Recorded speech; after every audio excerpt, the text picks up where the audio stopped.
I'm ready. We live? We're live. Hey there, if you are somebody who is interested in helping your organization to scale, if you are somebody who is pretty keen to look at business improvement, look at growth, look at what we've been doing here at Best Practice, in this episode of our live Best Practice TV stream and the Kobe Summit audio experience, we're bringing on an amazing guest. So we've been looking at lots of different productivity processes, improvements to productivity here at Best Practice over the last couple of years, constantly seeking out how we can grow and improve our organization. And like everything we do here at Best Practice, we share it. We don't keep any secrets. So what we have been doing is sharing the process that we're using to grow our organization, improve our organization. I'm going to bring Nick Fagan on, who is the Managing Director of Next Practice. He's my business partner in our business coaching business in a second. But really what I did was I went on a search for, a system and a process because we're a systems and process business. So for those of you that follow us because of our work in ISO certification, with ISO 9001 quality assurance, with management systems, business planning, helping with your business plans, helping with your strategy, those of you that come to us and get help with your strategic workshops, we run strategic workshops, we run risk workshops, helping you guys to grow your business, having a good recognized system, structure and function to sit behind your organization. I'm on that constant search. This huge library that we have here at Best Practice obviously helps with that. So I'm going to bring on, Luke's going to help me in a second. We're going to bring on Nick Fagan. He's going to join us live today. For any of you guys that have joined us live this morning on LinkedIn or on YouTube, let me know where you're watching from. I'm really excited with this particular live stream where we're constantly evolving with what we're doing with our technology here. So Luke, if you can bring Nick on, that'd be fantastic. Good morning, Stan. Okay, so the amazing and ever handsome Nick Fagan in current lockdown in Victoria. Excellent. Good to see you've got your bestpractice.biz mask on there. So straight to H Block at Pentridge Prison for the Victorians. Nick, how are you today? Welcome aboard. Thank you, Kobe. Thanks for having me on, mate. I'm amazing. Given the circumstances, we're all trying to grapple with a strange set of circumstances at the minute. I'm not alone. Small to medium business owners aren't alone. It's a tough gig, mate, but I think there might be some light at the end of the tunnel. But you know what? What do we say when we get to the end of the tunnel? Yeah. Build more tunnel. Yes. Yeah, keep the mushrooms in the dark, they say. Yes. So, well, we won't get into the politics of that, but no, we're all well, Kobe, and I've got to say that these sort of forums and reaching out to people and having conversations via this medium has been a great stimulation. So thanks for having me on. Awesome. I mean, my saying's always, if there's no light at the end of the tunnel, go down there and turn the thing on yourself. So well, I usually use profanities when I say that, but we won't use that here on LinkedIn. Apparently people on LinkedIn don't like swearing. So with the words of encouragement, mate. Absolutely. So for those of you that have joined us live on LinkedIn and live on YouTube today, we are recording this for our podcast. So if you haven't checked out the Kobe Summit audio experience, you'll get that. I see Stan Wall there in the comments on LinkedIn.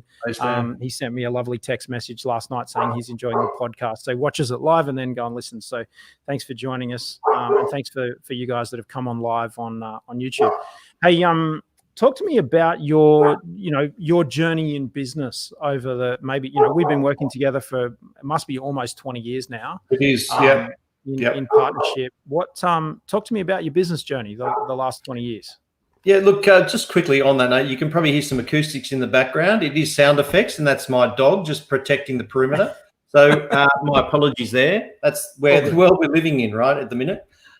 Yeah, mate, look, I think if we go back I think it was the year 2000, I came back from overseas and I'd been teaching in an autistic school in North London, which was just remarkable in itself. And I came back from overseas having had that experience and looked for something in a like environment. But here in Australia, there wasn't the same amount of dedication and commitment and investment in autism and treatment of autism and teaching in autism here in Australia at the time. And it really, it led me to look for other opportunities where I got a job with Eli Lilly as the pharmaceutical company, which is their, I think, their biggest, Prozac was their big label back in the day. And that led me to do some more study. And I got into the world of investigations, private investigations. That sounds glamorous, but it wasn't. That was more liability investigations around fault. And that led me to safety systems, funny enough, because I thought there's got to be a better way to prevent these things from happening. So it was loss adjusting, going, well, if you looked at the preventative measure rather than the reactive, maybe that might work. So that led me to systems thinking, Kobe, and that's where you and I crossed paths some time ago about particularly ISO and management systems in business. From there, I think that, you know, we worked together in the best practice brand in the auditing world, where I helped you run that business as it grew. That was exposing me to a great broad spectrum of businesses, Kobe, where we were seeing some really good practices in place, best practices, in fact. And as corny as this sounds, I think you and I, with a gentle nudge from you, thinking, well, what would be next for us? And obviously pushing people into that next practice, mate. So that's like some nice segue for what we're doing now. And I think the coaching side of things has been a revelation for me of self-discovery. But more than that is the wealth of knowledge that we've built up over the years. Now we can share in a platform that's much like this, is very much sharing with the view to not creating problems, but helping people deal with their professional issues. I'll say professional issues, but and business issues, and how best to plot the course, particularly now more than ever, out of these strange circumstances we find ourselves in. So, you know, I might be a teacher, but way back I'm still teaching, you know, really. Yeah. And I think that you and I, as best we can with facilitation, try to take our own medicine and practice what we preach, fine tune and tweak. And that's been of great benefit, I hope, for you, but also for me too. So that's been a wonderful journey. And I was just thinking, you know, in saying that too, just recently, the profound effect that you can have, as you have with a lot of people, by setting a positive mindset at this time and plotting a way out of what is difficult circumstances. So quite, with empathy in mind, front and center. So there's a wrap. Yeah, that's awesome. And look, it has been a great partnership. It's definitely been, you know, I was looking back at the beginning of our YouTube channel and an interview that you're being interviewed by the famous Chucky, who, you know, called us all handsome. And, you know, you were talking about this, you know, Kobe's been on this journey of self-discovery. And I think that was sort of the starting point, which, you know, it'd be a 7 or probably almost a 10-year journey. This, you know, all of a sudden this light switched on. I was like, actually, you know, the answers are in these mentors, in these libraries, and then going through this, but not just buying the books and not just going on this investigation journey, but really actually implementing. And I think that's you know, that is about, you know, picking things up and implementing them. And, you know, and one of those things early on in our journey was discovering Simon Sinek quite early in his journey, you know, and implementing that concept of start with why. So, you know, we didn't start with it because we're getting into this interview for our viewers live here on these platforms today. But what's the why? What's the current version of the why right now? Well, that's really good. The iterations, and I think this is a case in point for today, that does change because we are dealing with different circumstances as they present themselves. And that's the beauty of the cycle that we talk about, the cycle of accountability, and reviewing that and being nimble enough to move, because those needs change. The people we seek to serve, their needs change. Best we pay attention to that and listen so that we can. Our why is to work with businesses to have them to be great places to work at, buy from, and invest in. That's it. And I think if we simply say that is our brand promise in each of those segments, then what we're about to talk about today and tomorrow is right in line with that. Yeah, exactly right. So, you know, to build that why, that comes off the back of, you know, Nick and I did some work together with the famous Glenn Campbell with you know, I think he calls it best self-identity process now, or brand heart, back in the day, where, you know, my why is all about unleashing potential. So it's, you know, I'm not happy to let something sit idle. let's use the thing for what it is. Whether this is not just a coffee mug. It creates great experiences. It's a place to it unleashes potential. Put some coffee in it. What does the coffee do? So it's about those vessels and vehicles for drive. And I think I can't remember what was the middle of your unlock. Was it unlock? Unlock. The pulse piece. Yeah, you put me on the spot. You haven't got it front and center. You can try and come up. Mine was unleash potential, and I think yours was empowering improvement or something like that. That's the empowering improvement piece. But at the heart of it, and no pun intended, there is the help. Yes. Is the help helping someone to unleash potential or empower them to move, act. Better themselves, and not assuming that people need that, but they may. Do you know what I mean? And I guess that's where we've found, and the catch cry today, I just want to say this from the outset, is for everyone listening, and the thing that we've discovered is niches. And the Americans say riches in niches, and that's where it's at. The vein is where the niche is. That's where you need to focus, and our collective skills, Kobe, we've fine-tuned it to that niche now. Does that make sense? Yes. So riches in niches is probably what we want to talk about, because that's where we need to be focusing ourselves. And I think you're big on this, and the why piece is that why would you be doing something that doesn't inspire you and actually brings you down? Yes. Well, absolutely. In business and small business owners, maybe you need to make a list of the things, and you've encouraged this from the outset, is make a list of the things that inspire you and are at your center, and make a list of those things that you don't like doing, because funny enough, you might find people who are really good at that, the things you don't want, that can help you unleash you to engage more with people and effectively have you at the front end of the business as a small to medium business owner. Is talking what you know is what you're preaching and what you love. People are wanting to hear that. Best you be out front of the business rather than taking care of the tasks that don't inspire you. Absolutely. Absolutely. And we talk a lot about, can we do, to be able to do more of something. So for you guys out there listening, if there's something that you really want to be doing more of, you think about your 24 hours in the day. You used all of your 24 hours yesterday. You used all the 24 hours of the day before, and you used all the 24 hours of the day before that. So, but there are things that are on your mind that you want to do more of, you like to experience. So in order to do those things, you've got to create room. So when you audit your time, audit yesterday, what are the things that you can stop doing? What were the, did you do the must do's? Did you do the should do's? And the nice to do's? The nice to do's, do they become the must do's? You've got to make space. So you've got to take things away. So write a list of the things that you don't want to do and work out how you can delegate them, do them quickly or delegate them to create space for what you want to do more of. And just back to our why, everything we do here at the Best Practice Group, either with ourselves, and we focus on ourselves as a priority, our staff first, customers second, shareholders third, in that order, in the famous words of Richard Branson. We follow that philosophy, is that it's to create an organization that's a great place to work, a great place to buy from, and a great place to invest in. And so when we're thinking about work and creating a great fun place to do, let's start thinking about the things we want to do less of. And so we're asking that of everybody, because if we can identify the things that people want to do less of, that creates an opportunity to bring on another person who really loves doing those things and wants to do more of that. And that is the first step for you guys as you're analyzing your organization in terms of creating fun places to work.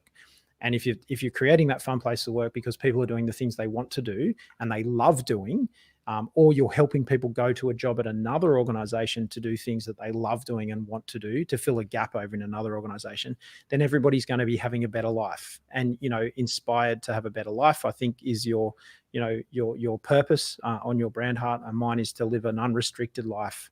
And so that you're not restricted by those things that you don't want to do. What do I want to be doing every day for work? I'm doing exactly what I love doing right now, bringing this podcast to our listeners, bringing this video to our listeners, and hanging out with one of my best mates, as we have this conversation. So, in terms of actually how we can do that, what Nick and I have got for you guys today is really a discussion around, some how.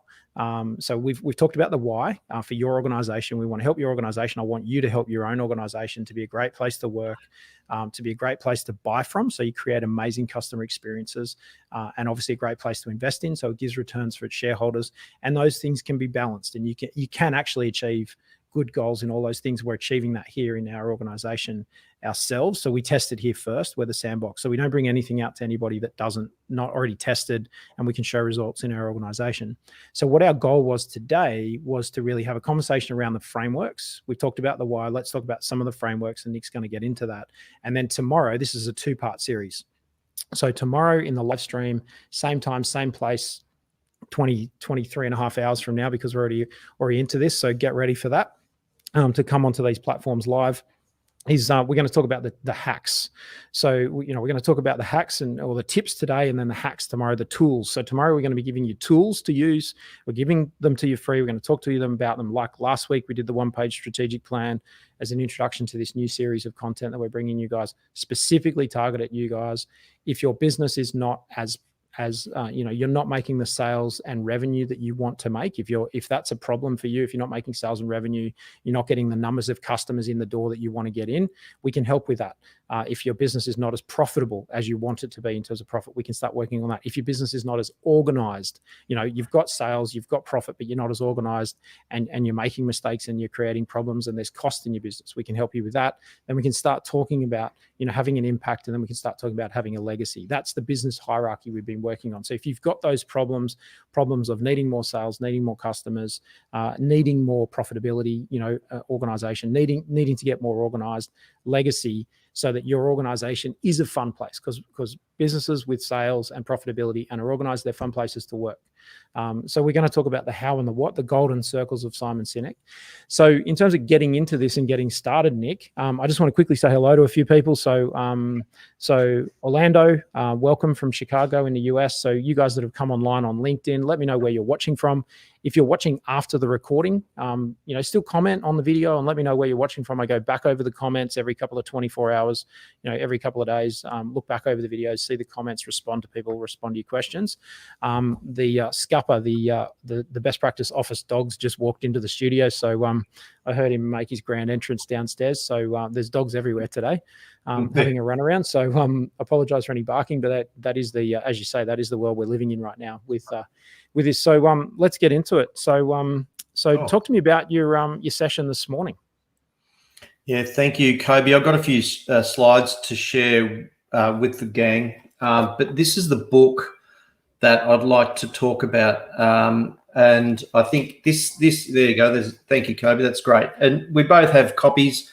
And this is a book by Verne Harnish. And I was just on a webinar with him this morning out of the US. So it's been a long day already. But what is it? Get up early, win the morning, win the day.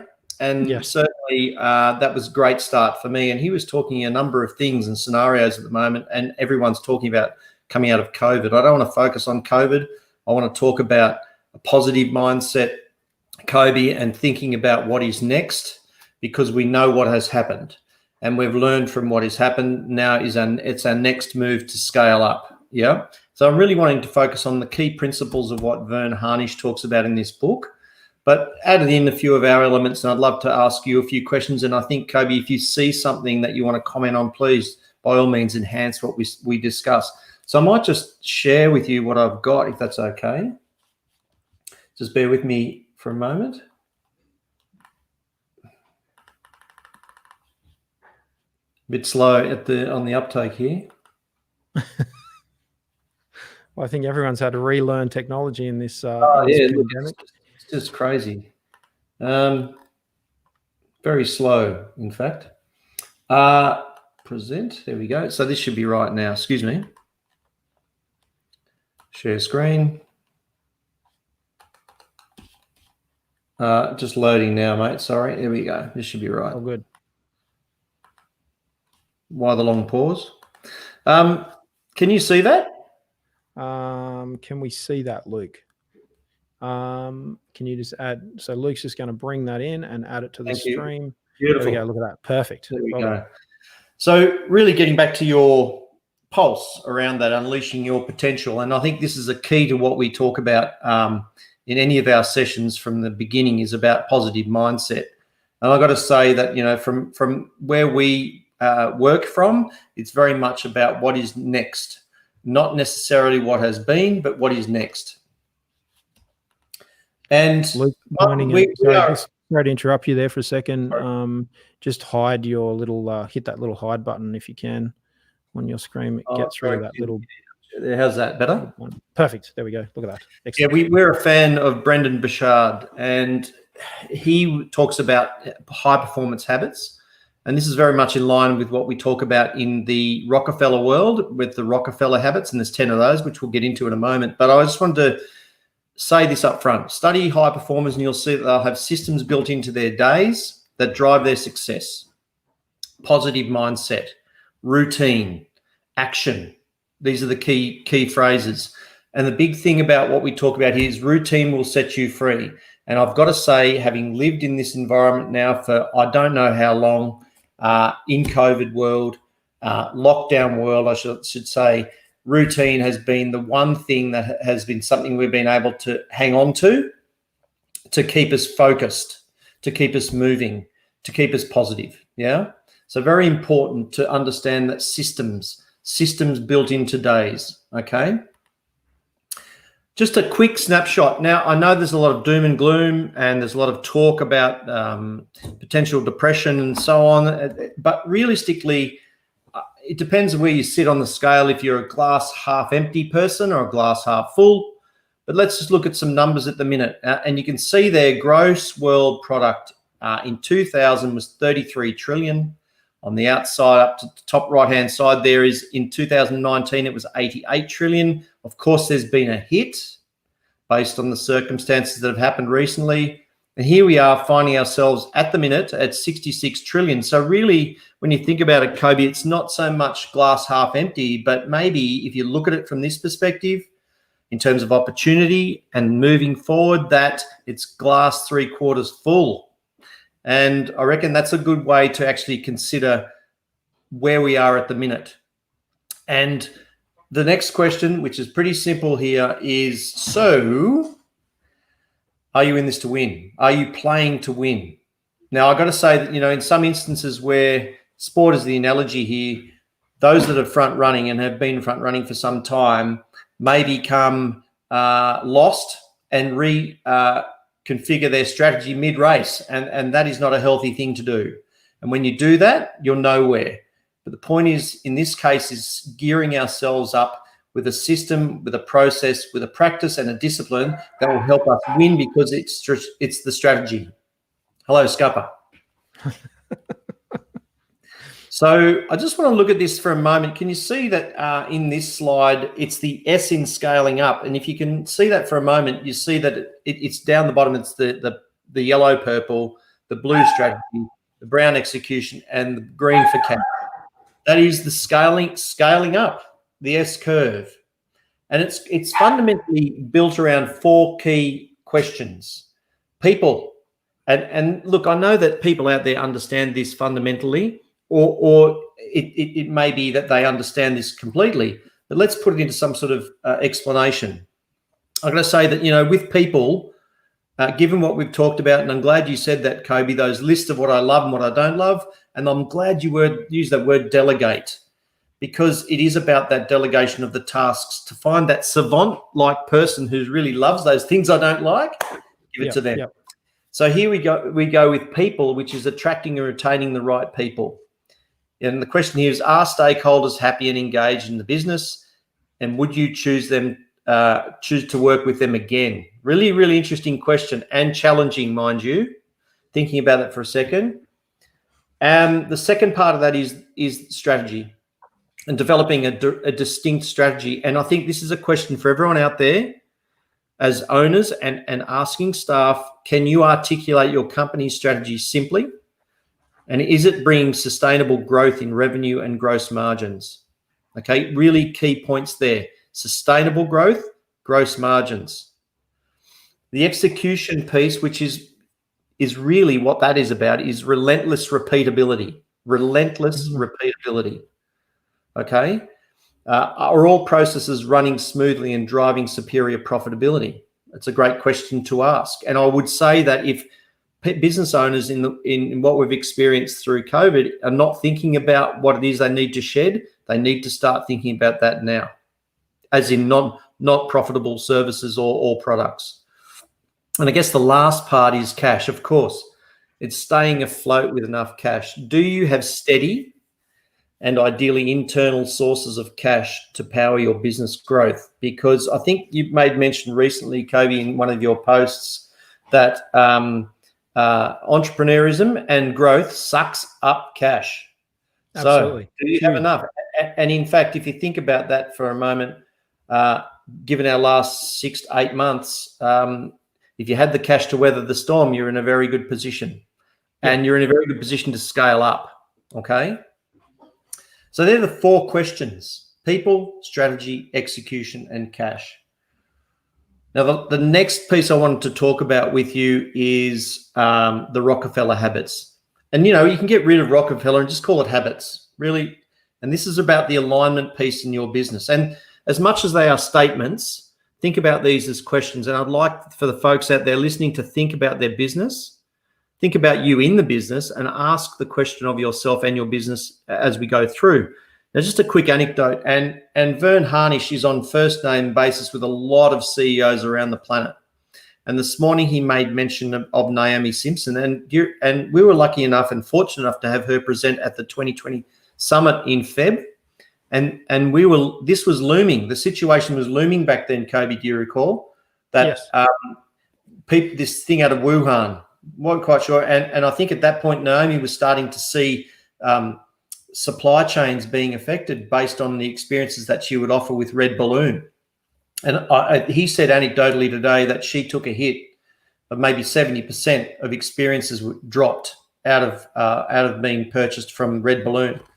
And the one thing that she did say to Vern Harnish was that the thing that kept them focused and being able to weather the storm of COVID was these 10 habits. Now, I thought that was pretty profound. And let me talk you through each one if we can. And the first of those is the executive team is healthy and aligned. Okay. Everyone is aligned with the number one thing that needs to be accomplished this quarter to move the company forward.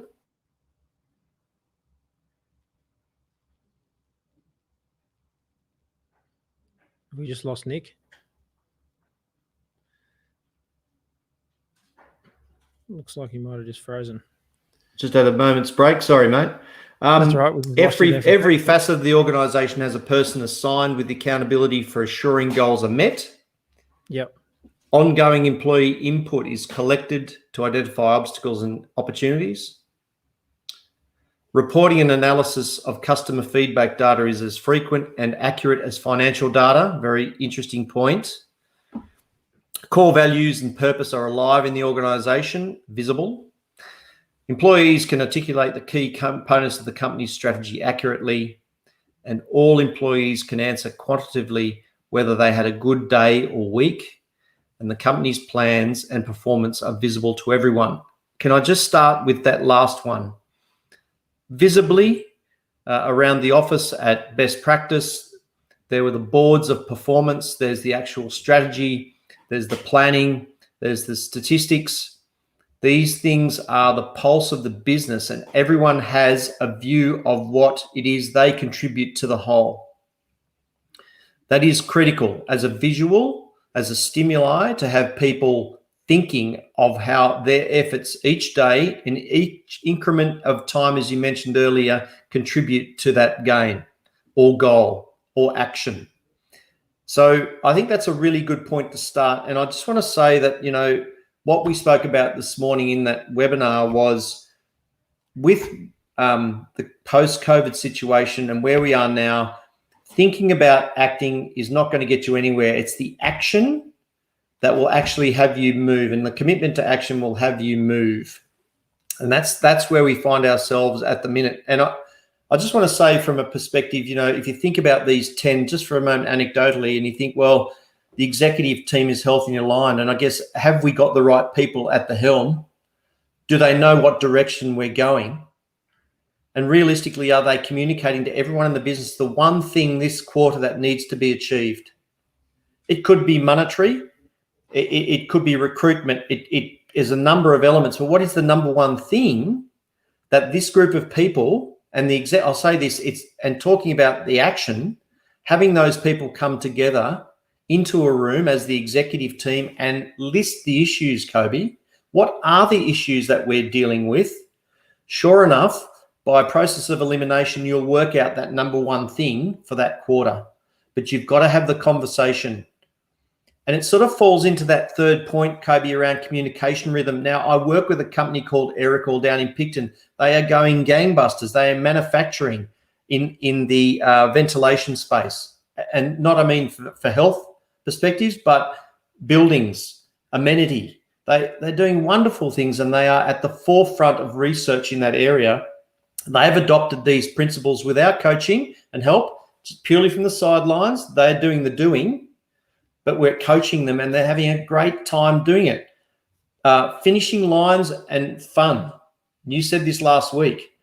That's what it's about. And what they do, and Naomi Simpson and others who practice these habits every day, they have huddles and meetings to keep everyone focused on the number one thing that is to be achieved, the focus of the day, the positive mindset of the day, those communication rhythms. And the team down at Aerocall have meetings from an exec, sales, production. They move through the building every morning and having their communication rhythm, which is you want to move faster, pulse faster. And they have these meetings every day, checking in. It's wonderful because it keeps everyone aligned, focused, and those issues that do pop up can be dealt with. Yeah. The other thing I really want to talk about, Kobe, from a B2B perspective is point 5, and 6, which is very much internal testing and external testing around. I think we talk about it in our world around internal focus for how people are feeling and understanding if people are having a good day. And I guess from a feedback perspective, what we could use as a measure internally is what we use externally, which is what's our internal or external measure, Kobe? We do a net promoter score. So it's an internal net promoter score process to look at, levels of customer satisfaction. How likely are you to refer a friend or family to best practice, and an internal staff satisfaction survey. Yeah, great. So imagine having an employee version of that. So you could effectively have that as a measure internally to gauge whether or not our experiences are pushing us toward the finishing line and we're having fun. I think that's a great measure. But equally, who is involved in that gathering of customer feedback? And I guess the thing from a B2B perspective is, what are we listening for, and who's asking the questions? And we've got our sales guys who are out there at the coalface asking the questions. But what about the people who are delivering the service? What about you as a business owner? And I know you do this. You actually get in contact with CEOs and others within our client base to get a gauge on how we're going. And I guess those 3 questions are really relevant here, Kobe. How are you? How are things going for you in your industry? And the question is what are we doing well? What is it that you want us to do more of? What is it that you want us to do less of? That is wonderful data for the executive team to think about. But equally, you've got to look for that internal feedback as well, right? And it's good data points to have as discussions for an executive team to plot quarter to quarter, yearly, 3 yearly, 10 yearly. But you've got to have those data points. And I guess that's what it's talking about. If you're doing this on an ad hoc basis, I would suggest that you start to think about internal and external feedback as a measure, monthly, quarterly, whatever, but have some discipline around it systematically. The other thing is around the core values and purpose. And I think we had a discussion recently, Kobe, about the calling out of behavior and actions that probably didn't suit or fit with our core values and purpose. because that would effectively bring us undone in any sort of interaction with internal stakeholders or external stakeholders. It's really important that those staff understand the direction we're taking. And if they don't, why not? Is it that they need more coaching, correction, or an exit? As hard as it might sound, but that's the reality. Yeah. And I guess that's the last couple of points, is that, if people can state what that direction is clearly, then that's the battle won. You're actually looking to have people articulate and be aligned with those values and purpose. And by asking them, they'll tell you whether they know or not. And it's a simple question. And I guess that then would lead to that last point, Kobe, that if I were to look around the office, then I'm left in no doubt as to what those values and purposes are, and also the numbers and statistics that are leading to that outcome and driving to that outcome. So you can see that these are, as habits, pretty potent. And, if anyone's got any questions out there at the minute for these particular habits, I'd love to hear about it, because I think in the absence of anything else, asking these questions of ourselves and our business is a great start. Do you have anything to add there, mate? Yeah, look, I think the point I want to make for all of our listeners and everyone watching today is, when you look at these questions and you look at these comments, I want you to be thinking about how you can address that in your organization. Like tomorrow, we're going to be talking more about the tools. But really, I can say, I can show you, and I'll go through a couple of them, how we do it here at Best Practice, and how we address these points. Can we be better? Always, yes, we can always be better. So, the executive team is healthy and aligned. We meet weekly. In terms of communications with teams, we have a marketing meeting where everyone gets on the same page at 9 o'clock on a Wednesday morning. The sales team meet at 8:45 for 15 minutes every single morning. The technical people in our business have a phone call every Thursday night at 5 p.m. So, we make sure those things happen with discipline. And one of the things that I see in other organizations that we're working with is that success doesn't come when you cancel meetings or don't turn up or answer phone calls or stop the meeting. Healthy and aligned is that when everyone's in the room, you're all there to attack that one thing, that everyone is aligned with the one thing that needs to be accomplished this quarter to move the company forward.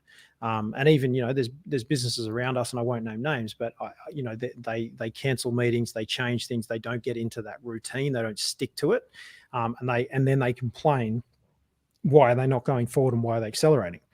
So when you make those appointments, people plan for it, and when a CEO cancels a meeting 2 minutes before it's due to start, everyone's like, all right, well, next time I won't prepare, and maybe the meeting goes ahead. Well, look, if it goes ahead next time, I'll go to it. And then if it goes ahead again, then I'll start preparing again.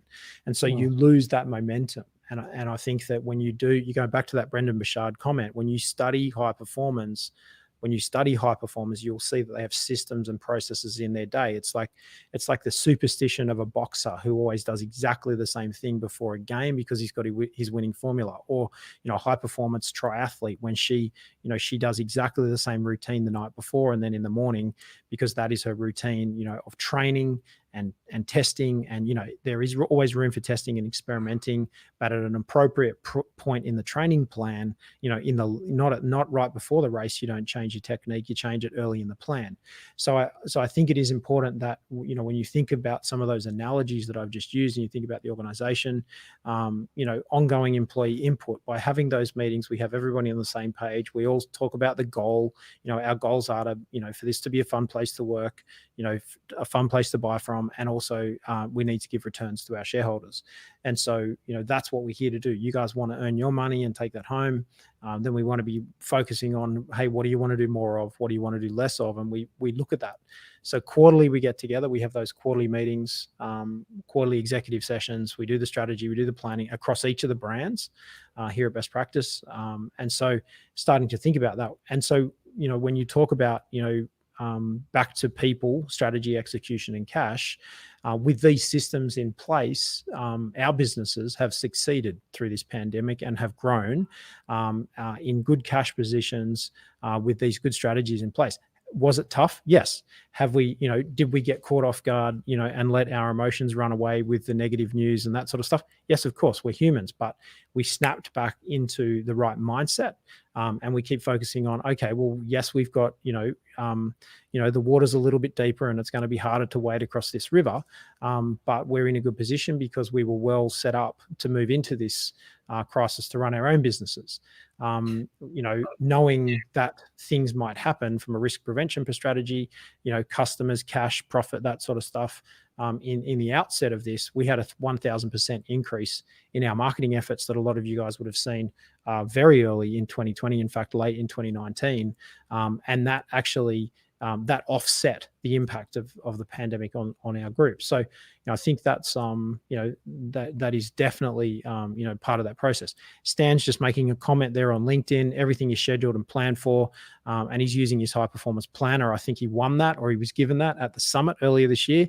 Addressing mindset, jobs, goals. Good on you, Stan. That's yes, excellent. I think that's a really good case in point, Kobe. Can I just say that you said it yourself? The fog set in for a moment, but we came back to our habits.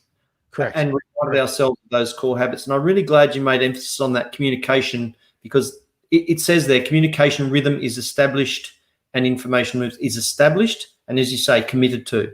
It's critical, because what I'm saying, what we said in the beginning here, is that you're not going to think your way out of this. You've got to act. No. You've got to bring people to communicate, and you're going to talk your way out of it. You're going to have to talk your way out of it, which is bringing people together and sharing and talking. But that's great. I think, the thing we've been talking about recently, Michael Haynes, myself, it's around the business, the B2B customer side of things, and getting that critical data with those three questions in mind, Kobe, particularly about what are we doing well, what could we do more of, and what could we do less of, which is very much in line with what you're talking about as an individual too, but certainly from a business perspective, in the service of others. Yeah.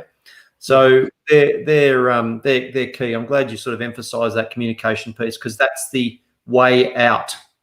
Yeah, absolutely. Yeah. And look, I just want to remind the managers out there, for you guys that are running teams and leading teams and, participating in a team, if you're watching this video and, you're not a manager, you haven't got direct reports, I just want to remind everybody, it's your job to try to motivate and train. That's it, daily basis as a leader. And even if you're an aspiring leader, you just have to remember that you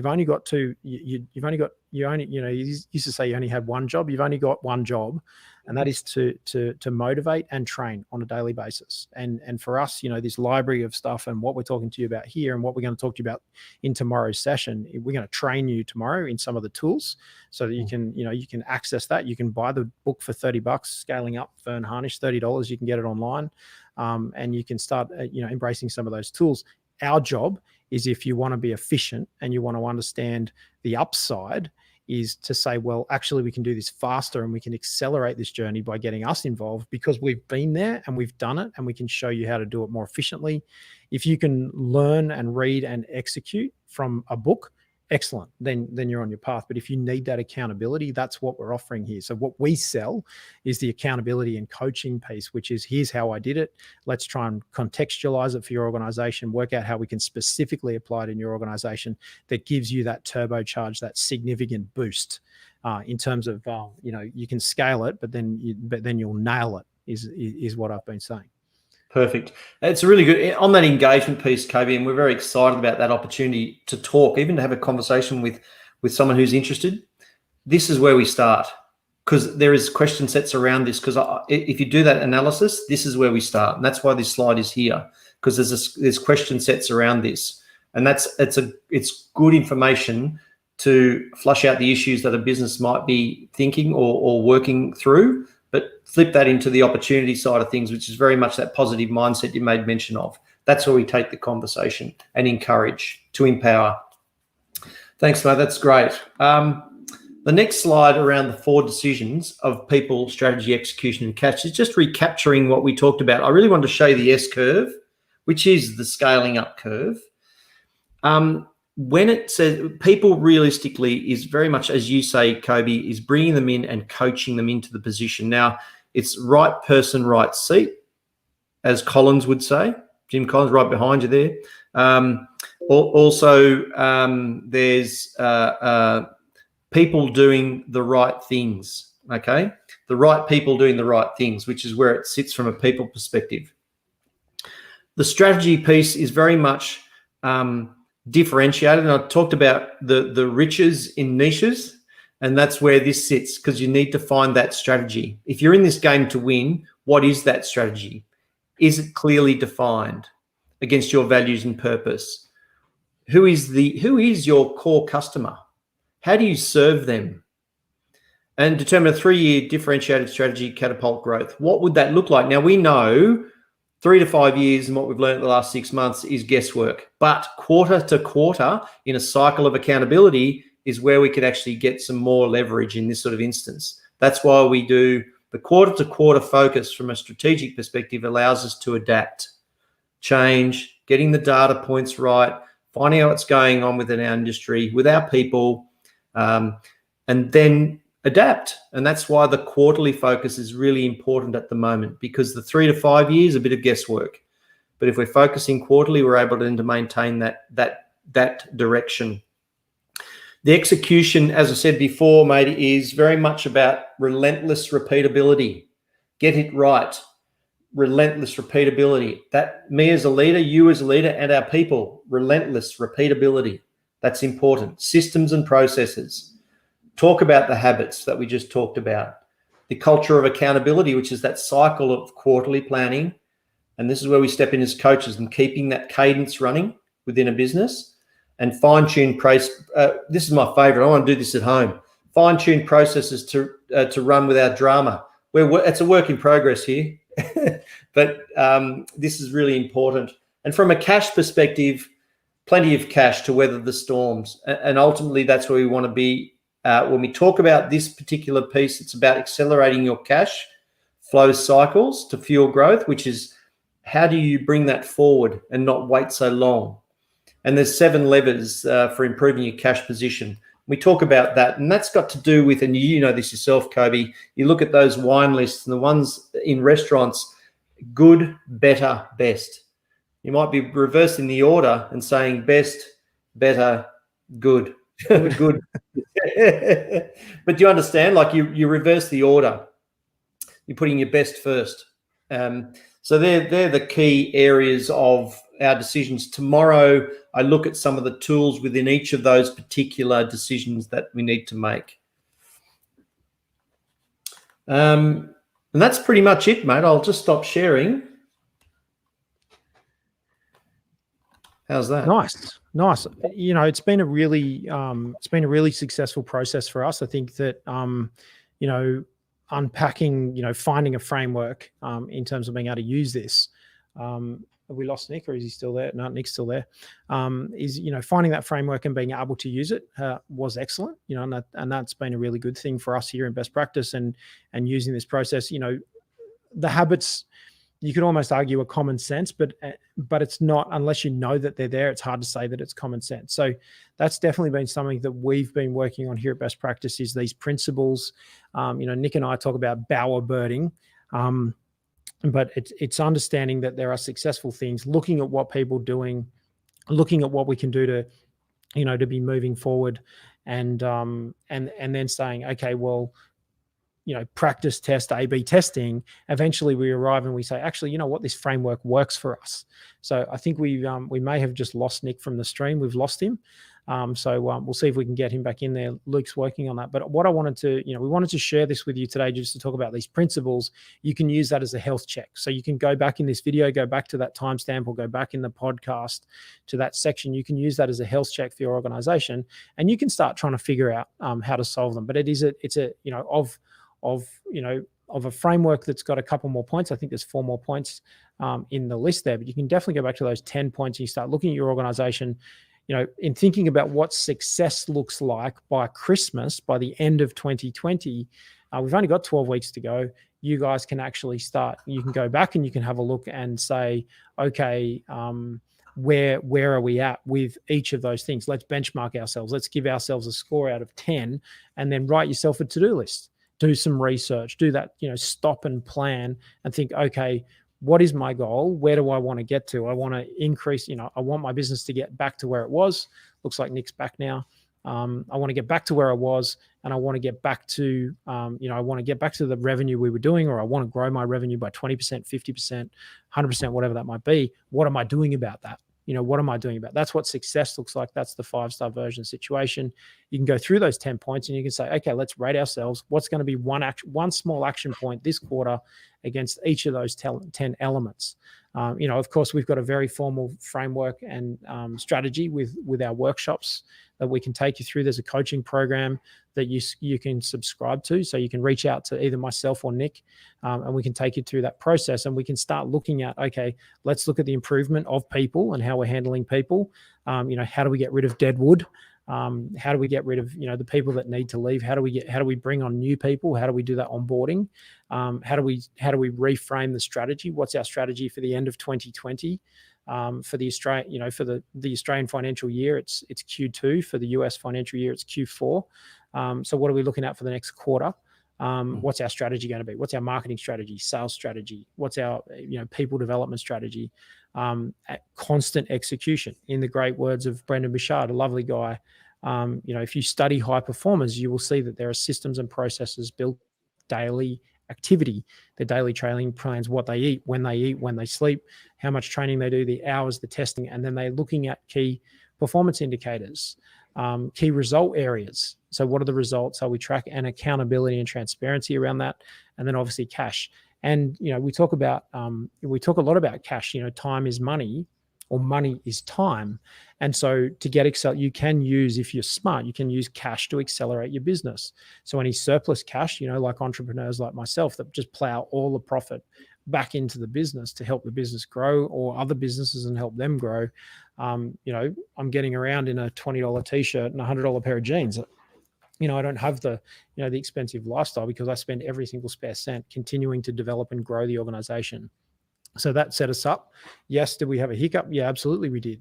We had a hiccup beginning of the pandemic, but we recovered probably faster than a lot of organizations, and we've had significant growth as a result. So I want that for your organization. So, if you're not the person in the team, tell the person, tell the boss, tell your owners, tell your executives to start looking at this, whether you use us or with us or not. This is the process to follow to give yourself that framework, getting into that, that high performance routine. Follow a different framework, but you got to follow it. You got to show up. You got to do it. You got to do it without thinking. So any sort of parting words or final comments? Maybe a little bit of a taster or a little sweetener for tomorrow. What have we got in store for everyone tomorrow? Yeah, thanks, Kobe. My apologies for the minor outage. The thing tomorrow, and I think it's about the hacks and the tools we talk about, but these are all items that we can share with folks, and to get them started. Yes, we do have the checklist for Rockefeller Habits. That's a great place to start. And as it is, with our coaching program, it starts with that conversation. And the engagement it may take time, but that's fine. We're here to talk through those issues with the experience that we have to share with others to get them started. And realistically, if we talk about our pulse, which is the empowerment piece, that's where we get the greatest satisfaction. And tomorrow is very much saying, well, I'm going to show you a couple of things. The actual tangible tools that we can give you for each of the 4 questions around people, strategy, execution, and cash. But the other thing I want to show you is a lovely little online platform called Align, where these things become virtual, real, and real time, and tracking. And I use that with a number of clients, and it's just a great transparency and a great information sharing platform between me and the clients that I'm working with. And again, if people were to read the book, use some of the tools, and look at Align, they could use that themselves with their teams, because that opens up infinite possibilities. So I want to showcase just a few things there for everybody to take away and use. And that's probably the best way to put it, Kobe, for tomorrow. Yeah. Awesome. Okay. Well, if you don't see us out and about, if you don't see Nick after he gets out of lockdown in Melbourne, you'll definitely see him online. If you haven't followed already, check out the Next Practice LinkedIn page and the Next Practice education, nextpractice.education is the website. Yep. You can get to that from bestpractice.biz. If you go bestpractice.biz across the services, that can drop you down into nextpractice.education. You can check out Nick. You can obviously follow Nick on LinkedIn. I'll get one of the team to drop Nick's LinkedIn link there into the YouTube comments and also the LinkedIn comments. And I'll try and come back and tag him in the post with a screenshot. So you can track down Nick on LinkedIn. If you don't see me out and about, you'll definitely see us right here tomorrow, next time on Best Practice TV. I look forward to that. Tomorrow we've got tools for you guys. We're going to take you through some of those tools. It's a session that you don't want to miss. Bookmark it. If you can't make it live to the live stream tomorrow, bookmark it, come back to it. So hit the subscribe button on the YouTube channel for Best Practice, and you can come back to that video that we're going to post tomorrow. Follow me on LinkedIn or follow the Best Practice Biz page on LinkedIn. We'll post all the links after that, so you get all those free tools. Tomorrow's again, it's come and get those tools and take them away and implement them. Let us know how you go. The goal here is to improve the fun in your organization, improve the customer experience of your organization, and the returns for the shareholders in your organization, so it becomes a great organization that leaves a legacy into the future. That's what we're here to do. That's what this Best Practice group is all about. So Nick, always a pleasure. Always a pleasure. Yes. We're going to drop this video into the Talking Business playlist on the YouTube, on the Best Practice YouTube channel. Quite extensive now. That's awesome, that playlist, mate. It's fantastic. Absolutely. So also, while I've got you, mate, thank you for inviting, and what you've done here too. And I've got to say that with your studio now, with the production team, it's just seamless and it's just such good quality. And I think people get such good value out of it, mate. And want to thank you as a subscriber and someone who takes in that content. So thanks very much. Thank you. So we got lots more coming. Hit all those subscribe buttons, turn on the notifications this time tomorrow. So if you haven't checked it out already, there's a playlist, Talking Business. I have one question for those of you guys that have been watching. We've now got the tech set up so we can bring on live and run these interviews. Everything's working. We've had a couple of little tech issues, but we can solve those. I've just put a question out on YouTube. Who should we bring on for our next interview? We're looking for people to bring on that we should talk to. I can extract some value out of them. So who do you want to see here on this YouTube channel right here next time on Best Practice TV? So Nick, I look forward to part 2 of this session. Beautiful. Thanks 23 hours time. So 23 hours and 2 minutes. We're going to be live again. And I look forward to seeing you tomorrow. So thanks, everybody. Friend. Thanks for watching. And thanks all. Hit that subscribe button. If you like this video and it brought you some value, comment yes in the comments, and we'll see you tomorrow. Bye for now. Thanks, Javi. Ciao.